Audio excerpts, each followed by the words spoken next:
Welcome to the Sunny Girl Scraps Sunny Stampin' Studio. I'm so excited to have you join me today, and I will be sharing some tips and tricks on how to use the Stampin Blendabilities.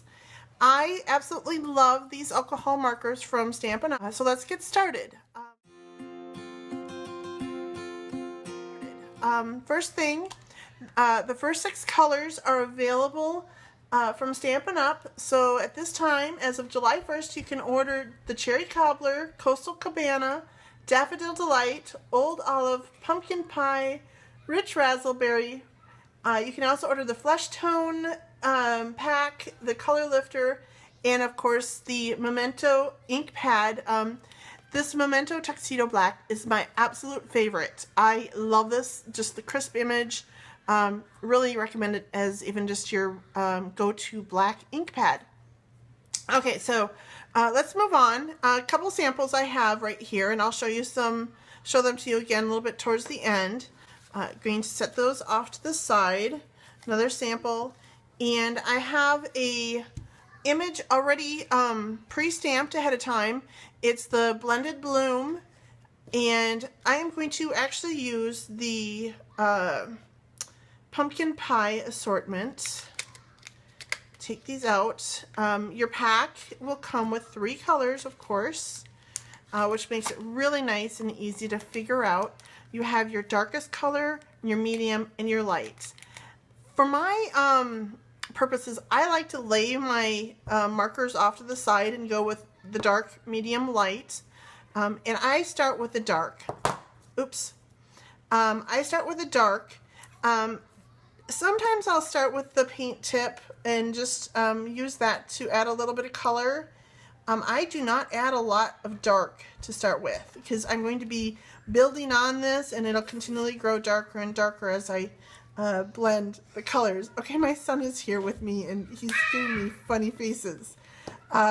Anyways, now I'll go on to the medium color, and I'm just going to add a little bit of the medium right on top of the dark. And I don't know if you can see it on the video, but there's a definite line where the medium and the dark are. And now I'm going to take my lightest color, and I want to move the colors outward on the petal.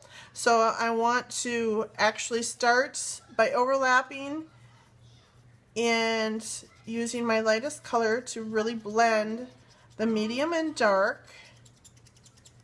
One thing I want to point out, and I don't know if you saw that on the video, I do not take my color, especially when I apply the dark and the medium, directly to the edge of the stamped image because I know it's going to bleed as I saturate the paper.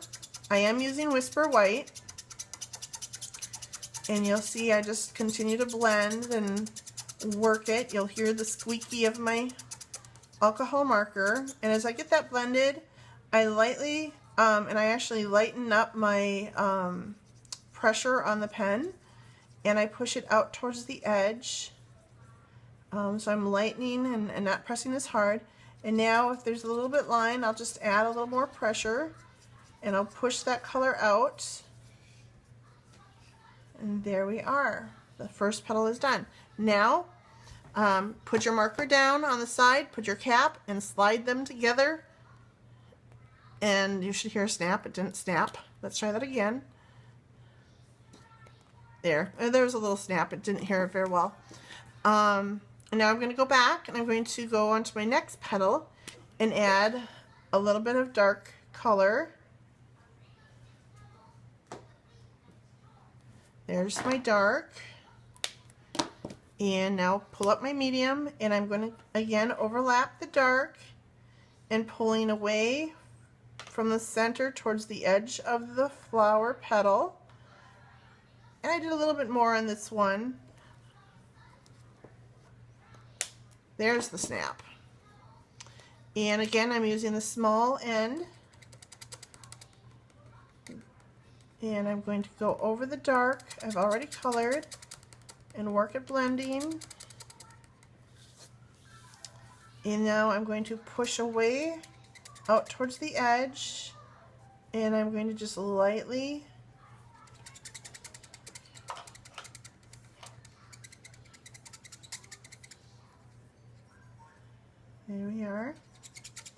blending. And now as I get to the edge, I'm lifting up and not pressing quite as hard. Now right here, I'm just going to do a little bit of color.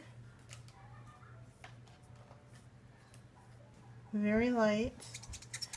And when you keep layering the color, which is what you're basically doing with the alcohol markers, is you're layering color on top of color, it'll keep getting darker the more color you lay on top of it. So now I'm going to go on to my next one. I'm going to do this one right here. You'll see that it's kind of hidden behind these two petals. And for that reason, then I'm going to just really make certain I get this piece right here really dark.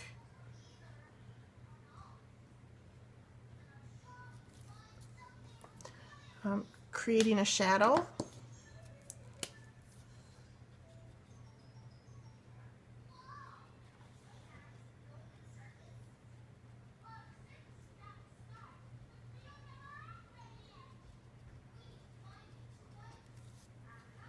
So on this petal, I actually have more dark than I will have light. I will still go over the dark center with my light, help blend, and pull. And now, as I'm using the light, I'm getting closer to the edge of the stamped image.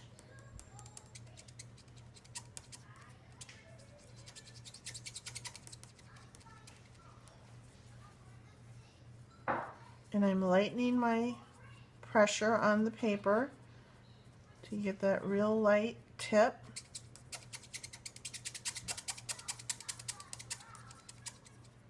Pushing the color around.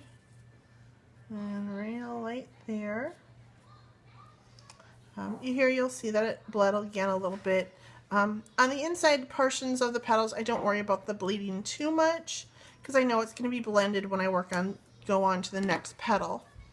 And because that one is bleeding so much there, I am going to work on this petal next. I don't want as much color on this.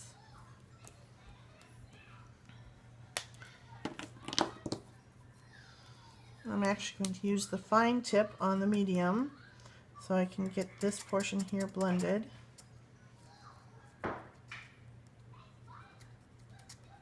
I honestly don't worry too much about where the direction of light is coming from.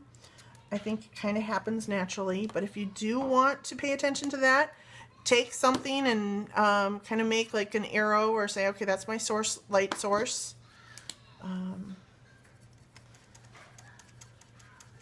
When you're starting out, I think it's easier not to worry about that too much.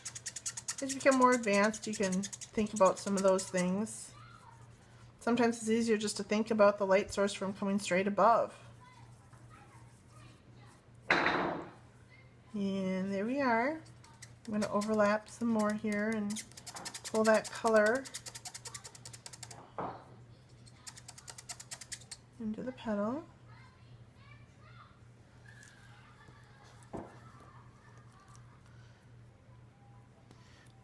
So one more petal here I'm going to show you. Again, I'm using this one, doing this one that's behind these other petals, so there's going to be a little more shadowed area here. Getting the color onto the petal.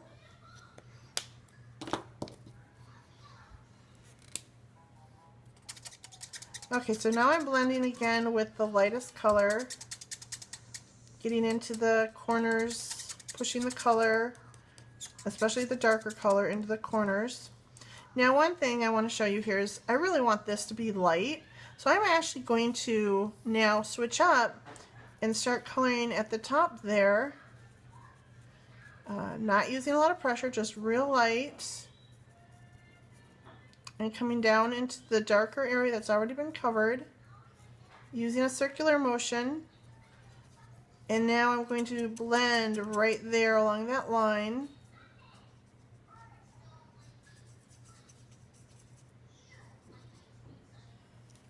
And this one I'm going to color very lightly, this little section.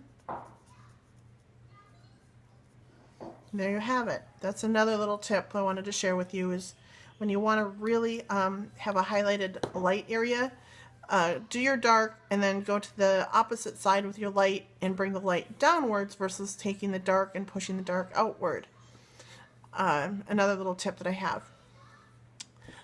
So that's it for today, and when you come back you'll see my flower is finished, and I will have the finished flower and a card on my blog. Have a great day.